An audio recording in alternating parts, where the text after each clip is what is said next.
Yaa akkam jirtan fayyaa keessanii nagaa jirtu an Dr. Haaromsaadha. Har'as mata duree tokko qabadhee isinii dhufee jira. Namoonni chaanaalii kanaaf haaraa taatan subscribe like gochuun akka maatii keenyatti dabalamtan isin affeerra.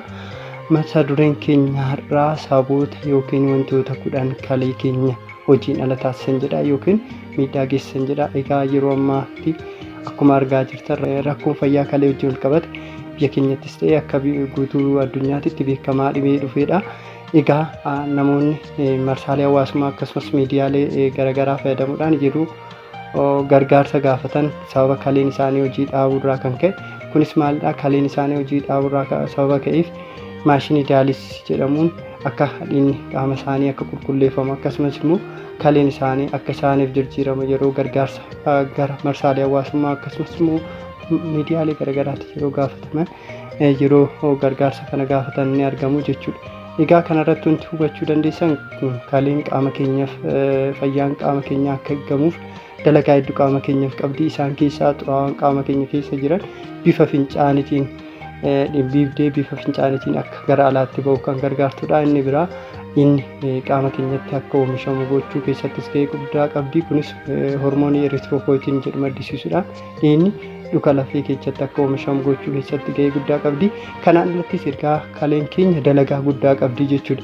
Egaa kaleen keenya yeroo hojii dhaabdetti yookiin miidhaan irra gahe dalagaan kun hin jiru jechuudha. Kanaaf maalidha? Fayyaan qaama keenyaa kan jeeqame ta'a jechuudha. Fayyaan qaama keenyaa kan hin eegamne ta'a jechuudha. Bakka guutuu qaama keenya irratti miidhaa geessisuu dandeessi jechuudha. Sababa kaleen keenya qofti miidhameetiin jechuudha.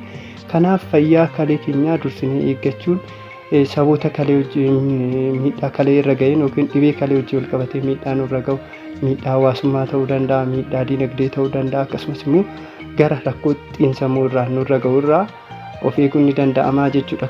Kanaaf dursinee wantoota kalee keenya miidhan beeknee wantoota kanaaf xiyyeeffannaa kennee wantoota kalee keenya miidhan irraa of eegnee wantoota fayyaa kalee keenyaatiif barbaachisan immoo xiyyeeffannaan goonee akka fayyummaan kalee keenyaa sirnaan eegamu gochuun rakkoolee armaan olitti jennee sababa kaleen keenya hojiin ala ta'uu irraa ka'een nurra ga'u hambisuun ni danda'ama jechuudha. Mee wantoonni 10 kalee keenya miidhan yookiin kalee keenya hojiin ala taasisuu danda'an maali? Tokkoffaa irratti bishaan gahaa dhuguu dhiisuu. Egaa namoonni saboota garaagaraatiin bishaan gahaa dhuganii yeroo kanarratti kalee qofa osoo hin ta'in guutuu qaama isaanii akka fayyaan argine akka rakkoolee fayyaa garaagaraa isaan mudatu miidhaan garaagaraa qaama isaaniirra akka ga'u gochuu danda'a jechuudha. Kanaaf bishaan gahaa dhuguun kalee keenya qofa osoo hin ta'in fayyaa qaama guutuu keenyaaf baay'ee murteessaa waan ta'eef bishaan gahaa dhuguun barbaachisaadha. Bishaan gahaa dhuguu. Lammaffaa irratti dhibee sukkaaraa. Dhibee sukkaaraa egaa kallattiinis ta'ee al-kallattiidhaan kalee keenya irratti miidhaa guddaa geessisuu danda'a. Kunis turtii yeroo fi akkasumas yeroo booda miidhaa nurra geessisuu danda'a. Keessattuu namoonni qorichaa fi akkasumas hordoffii barbaachisaan goon haala haakimni isaanii ogeessi fayyaa isaa ajajeen goon kalees dabalatee miidhaa qaama guutuu isaa irratti miidhaa geessisuu danda'a jechuudha. Dhibee sukkaaraa kun jechuudha. Keessattuu namoonni hordoffii barbaachisaa fi qoricha isaanii sirnaan fudhanne jechuudha. Dhibee sukkaaraa. Sadaffaa irratti ol ka'uu dhiibbaa dhiigaa. Dhiibbaan dhiigaa qorsaa fi akkasumas haala hordoffii barbaachisaan godhamne akkuma dhibee sukkaaraa kalee dabalatee onni keenyarra akkasumas sammuu keenyarra dabalatee miidhaa guddaa geessisuu danda'a jechuudha. Kanaaf hordoffii barbaachisaa namoonni dhiibbaa dhiigaa qaban qoricha haala ajajamee fudhachuu qabu. Hordoffii barbaachisaa ta'e haala jedhamee fudhachuu qabu jechuudha. Arfaffaa irratti namoota cirracha kalee qaban. Cirrachi kalee yoo haala keessattuu namoonni bishaan gahaa hin dhugne cirrachi haala salphaadhaan akka oomishamu gochuu danda'a, akka uumamu gochuu danda'a. Yeroo kanatti kalee keenya turtii yeroo booda hojiin ala taasisuu danda'a jechuudha. Tokko bishaan gahaa dhuguu qabna. Cirrachi kalee immoo kan jiraatu ta'e haala ogeessa yaalaa bira deemnee yaala isaa atamtamaan argachuu qabna jechuudha. Yoo kaleen keenya yeroo kan hin yaalamne ta'e cirrachi kalees kalee keenya hojiin ala gochuu danda'a jechuudha. Shanaffaa irratti tamboo aarsuu. Tamboo aarsuun guutuu qaama keenyatti jechuudha. Guutuu fayyaa qaama guutuu keenya irratti miidhaa guddaa geessisaa jechuudha. Kanaaf har'umarraa kaanee tamboo aarsuu dhiisuun baay'ee murteessaadha. Ja'affaa irratti alkoolii baay'isanii dhuguu.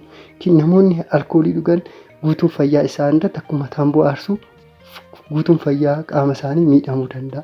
Kalees dabalatee jechuudha. Kanaaf alkoolii baay'isanii dhuguunis hin barbaachisu, hin gorfamu. Torbaffaa irratti qoricha tokko qoricha ogeessi yaalaa ajajuun ta'a yookiin qoricha ogeessi yaalaa osoo hin ajajimin qoricha aadaa ta'uu danda'a. Haala kan qoricha ogeessi yaalaa ajaju yoo ta'e haala jedhamee oliin kan fudhatamu, haala hin barbaachifne kan fudhatamu ta'e miidhaa guddaa geessisuu danda'a. Inni biraa qoricha osoo ogeessi yaalaa hin ajajin fudhannu kallattiinis ta'e al-kallattiidhaan kalee keenya hojiidhaan taasisuu danda'a. Kanaaf qoricha yoo fudhannu, qoricha kamiyyuu yoo fudhannu xiyyeeffannaa guddaa akka kennuun asumaan ni dhaama.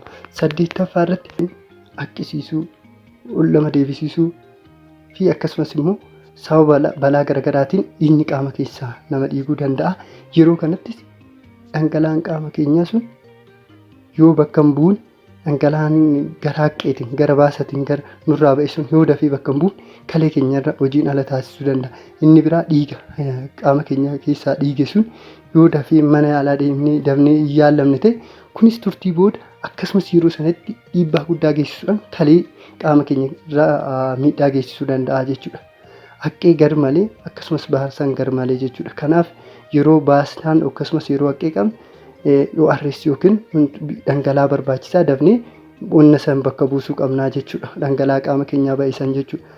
9ffaa irratti ulfaatina gar malee guddaa ta'e ergaa ulfaatinni qaamaa namni baay'ee furdaa ta'e rakkoolee fayyaa hedduuf saaxilamuu danda'a.